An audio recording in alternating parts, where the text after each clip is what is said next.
जय श्री श्याम। राधे राधे दोस्तों। श्री दुर्गा सप्तशती के अंतर्गत आज हम कीलक स्रोत का पाठ करेंगे।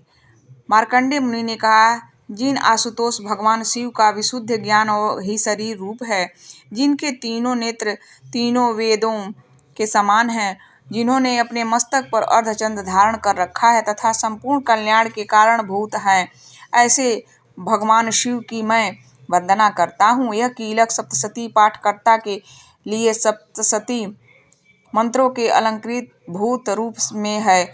जो लोग इस कीलक का पाठ करते हैं उनका सदैव मंगल होता है। इस कीलक पाठ के उच्चाटन आदि कर्म सिद्ध होते हैं और इस श्रोत के पाठ करने से भगवती दुर्गा उस पर प्रसन्न होती हैं।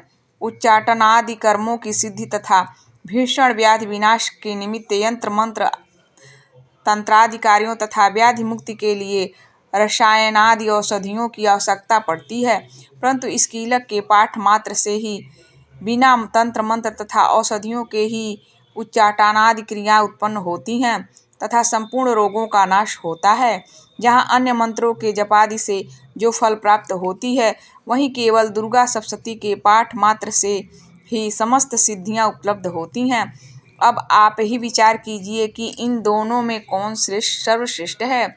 इस शंका रूपी प्रश्न के समाधान में भगवान शंकर ने दुर्गा सप्तशती को ही बताया है कि यही दुर्गा सप्तशती सर्वोत्तम फलदायक है।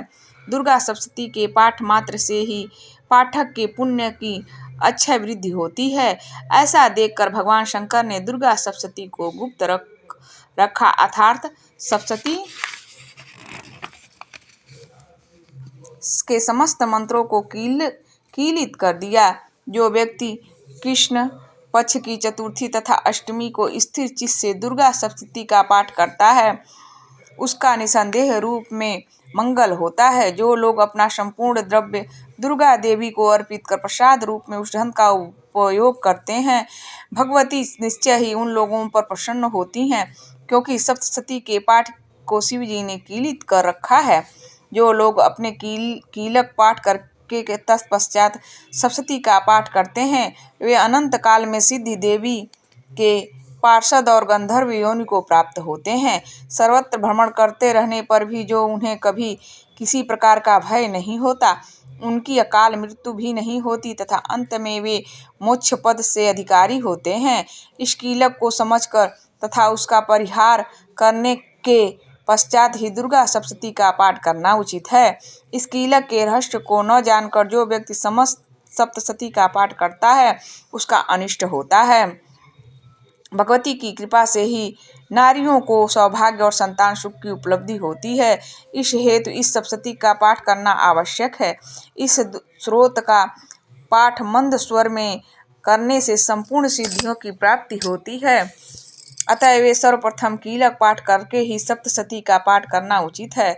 जिस भगवती की कृपा कटाक्ष से मनुष्य को ऐश्वर्य, सौभाग्य, आरोग्य, संपत्ति, शत्रु विनाश एवं निर्वाण पद की प्राप्ति होती है, उस महामाई भगवती दुर्गा की स्तुति प्राणी क्यों नहीं करते।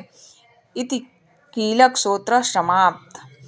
इस प्रकार हम दुर्गा सप्तशती का पहला अध्याय पढ़ने से पहले देवी का कवच, अर्गला स्रोत और कीलक का पाठ करने के पश्चात ही श्री दुर्गा सप्तशती का पहला अध्याय शुरू करना चाहिए।